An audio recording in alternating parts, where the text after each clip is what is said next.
We all know this, that it's better to live courageously than cowardly. Everyone knows that. The reason that I think people believe what I say is that I'm very pessimistic. Most times when you listen to someone who's a motivational speaker, let's say, you know, it fills you with a temporary optimism, but you go home and the wiser part of you knows that mostly it's the painting over of rotten wood with a fresh coat of paint. And I tell my audiences very clearly that their life is going to be difficult, and sometimes difficult beyond both imagining and tolerance. And that is definitely in your future, if it isn't in your present. And for many people, it's in their present.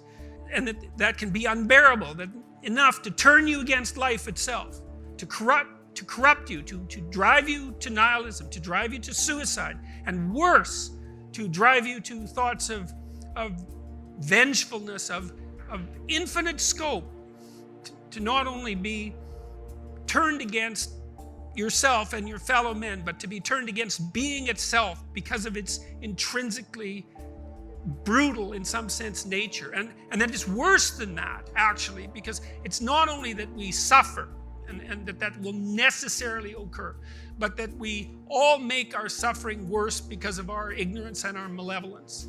And everyone knows that to be true.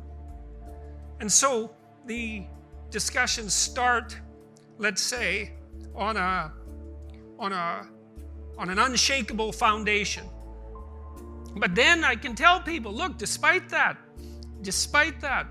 we're remarkable creatures. You know, we're capable of taking up the burden of that suffering and facing the reality of that malevolence voluntarily. We can actually do that.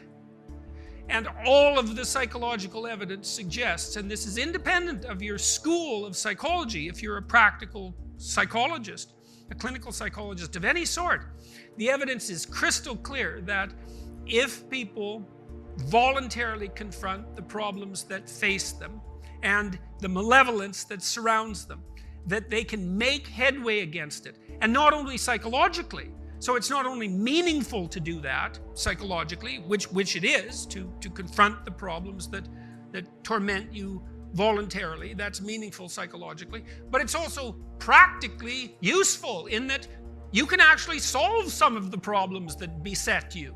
And God only knows how good we could get at that. You know, I mean, I don't know what percentage of human effort is spent in counterproductive activity. You know, I'm not an absolute cynic about that, but I mean, when I talk to undergraduates, I ask them, you know, how much time do you waste every day? It's somewhere between 5 and 8 hours. I walked the students through an economic analysis of that. I said, well, you know, why don't you value your time at $50 an hour and calculate for yourself just exactly what you're doing to your future by your inability to discipline yourself. It's worth thinking through.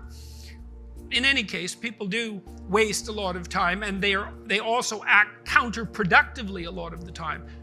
Regardless, we do make progress, and we can thrive under the difficult conditions that make up our lives, and we can resist the malevolence that entices us. That's within our power, and we don't know the limits to that. And we also know that it's better to, we all know this, that it's better to live courageously than cowardly. Everyone knows that. That's also what you tell people that you love. And we know that you should pick up your damn responsibility and move forward. Everyone knows that. It's part of our intrinsic moral nature.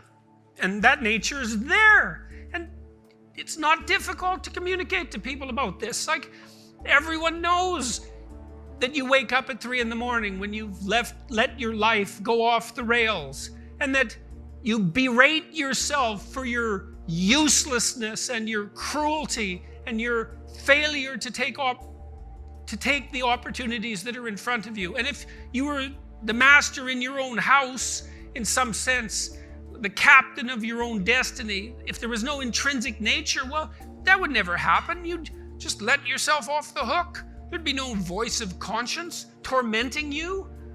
But no one escapes from that. And what that indicates to me is that, at least psychologically, we live in a universe that's characterized by a moral dimension, and we understand that well, and that moral failings have consequences, and that they're not trivial. They destroy you. They destroy your family. They destroy your community.